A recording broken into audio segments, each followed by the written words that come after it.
They were abandoned by the very children they raised with love, left alone in a broken mountain cabin. But what this elderly black couple did next turned that ruin into a paradise and left the world speechless. In the quiet mountains of North Carolina, an elderly black couple, James and Martha, once believed their greatest blessing was adopting two orphaned children, Lisa and Mark. They raised them with love, sacrifice, and endless care, even when money was short and the nights were cold. For years, James worked as a mechanic and Martha cleaned homes just to keep food on the table and dreams alive for their kids. They never complained. Their joy was in giving.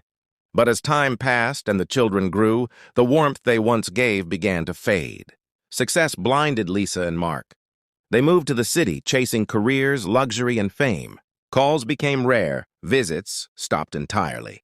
One winter, Martha called them, not for money, but for love. Her voice trembled as she said, "We just miss you." But neither came. The silence hurt more than poverty ever did.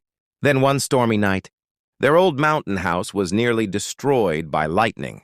The roof leaked, walls cracked, and the world seemed to forget them. Yet, instead of giving up, James looked at Martha and said softly, "Let's rebuild, maybe not for them, but for us." And so, brick by brick, with trembling hands and hopeful hearts, they began again.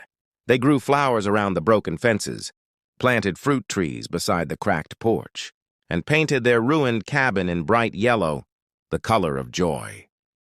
Slowly, what was once a wreck became something beautiful, a paradise of peace.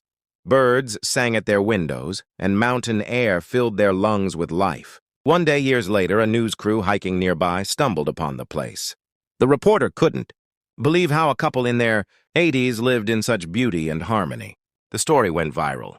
When Lisa and Mark saw their parents' faces on TV, wrinkled but glowing, shame filled their hearts. They drove up the mountain in tears, hoping to apologize. When they arrived, they found James and Martha sitting together, holding hands, watching the sunset. Martha smiled gently and said, "We built paradise with what we had. Love." Tears rolled down their children's faces. Moral: never forget the hands that raised you. True paradise isn't built from wealth or luxury. It's built from love, faith, and forgiveness. Even when life abandons you, your heart can still rebuild everything from ruins.